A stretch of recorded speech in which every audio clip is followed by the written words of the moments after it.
Accounts की शुरुआत करने के लिए टैली में हमें दो चीजों की सबसे पहले रिक्वायरमेंट रहती है। सबसे पहले लेजर्स और दूसरे ग्रुप्स। हम सबसे पहले लेजर का अध्ययन करेंगे। लेजर एक ऐसा अकाउंट हेड होता है जिसमें हम अपनी ट्रांजैक्शन को पहचान के रिकॉर्ड कर सकते हैं, यानी कि हर लेजर के अनुसार हम उसकी ट्रांजैक्शन कर सकते हैं, जिससे हमारी सभी बिजनेस की ट्रांजैक्शनें लेजर्स में परिवर्तित हो जाती हैं और हम लेजर का बैलेंस जान के उस पर्टिकुलर अकाउंट का बैलेंस भी जान सकते हैं। इसी तरह से यदि आपको कोई भी ट्रांजैक्शन स्टोर करनी है तो उसके लिए आपको वाउचर एंट्रीज की जरूरत रहती है। वाउचर एंट्रीज तभी पॉसिबल हो सकते हैं यदि आपके पास लेजर हो। इसका अर्थ ये हुआ कि हर एक वाउचर एंट्री को लेजर से होके जाना पड़ता है। नेक्स्ट जो हमारे पास है वो है ग्रुप्स। जो सेम तरह की लेजर्स होती हैं उन्हें हम एक ग्रुप में बांध के रख सकते हैं, उन्हें इकट्ठा कर सकते हैं एक ग्रुप में। हमारे पास टैली में पहले से ही बहुत सारे ग्रुप्स अवेलेबल हैं। ग्रुप्स का जो मुख्य काम है वो हमारे अकाउंट्स को ऑर्गेनाइज करना है।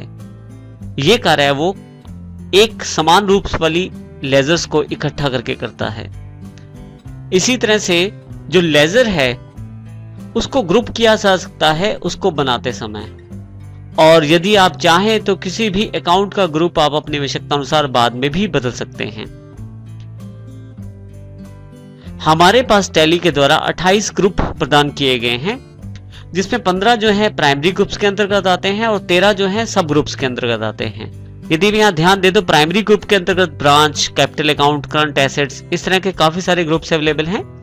इसी तरह से सब ग्रुप्स में bank accounts, bank OD, cash in hand, deposit, इस तरह से हमारे पास 13 सब ग्रुप्स अवेलेबल हैं। ये ध्यान रखना बड़ा जरूरी है कि लेजर अकाउंट्स जो होते हैं उनको किसी ना किसी ग्रुप के अंडर रखना जरूरी होता है। इसका अर्थ ये हुआ कि जब भी हम कोई लेजर अकाउंट बनाते हैं तो उसको उससे रिलेटेड ग्रुप के अंतर्गत रखना जरूरी होता है, तभी हम उनमें एंट्रीज कर पाते हैं। इसी से लेजर की पहचान होती है कि लेजर किस प्रकार का किस ग्रुप से रिलेटेड है और किस तरह का इसमें ट्रांजैक्शन होनी चाहिए। हम एक उदाहरण के साथ समझते हैं ग्रुप्स और लेजर्स को। यहां हमारे पास कुछ ग्रुप्स अवेलेबल हैं, कुछ सब ग्रुप्स अवेलेबल हैं और कुछ लेजर अकाउंट्स अवेलेबल हैं। यहाँ ग्रुप की जो महत्ता है हमें यहाँ से पता लग जाएगी। हमारे पास देखिए यहाँ सन्ड्री डेटर्स के रूप में दो सब ग्रुप्स अवेलेबल है, नॉर्थ डेटर्स और साउथ डेटर्स।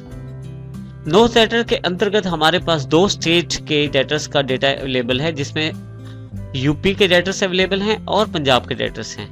इसी तरह से यूपी डेटर के अंतर्गत श्याम सुंदर एंड कंपनी और एबीसी एंड कंपनी। इसी तरह से पंजाब डेटर्स के अंतर्गत सिंह ब्रदर्स ट्रेडर्स और धर्मप्रीत एंड कंपनी। यहाँ ये जो सबसे लास्ट लेवल के जो हमारे नोट्स हैं वो लेजर अकाउंट को प्रदर्शित करते हैं।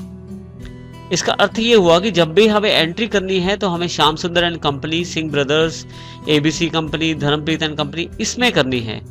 लेकिन इनको संभालने के लिए हमारे पास यूपी डेटर्स के अलग से ग्रुप अवेलेबल है, पंजाब डेटर्स का अलग से ग्रुप अवेलेबल है।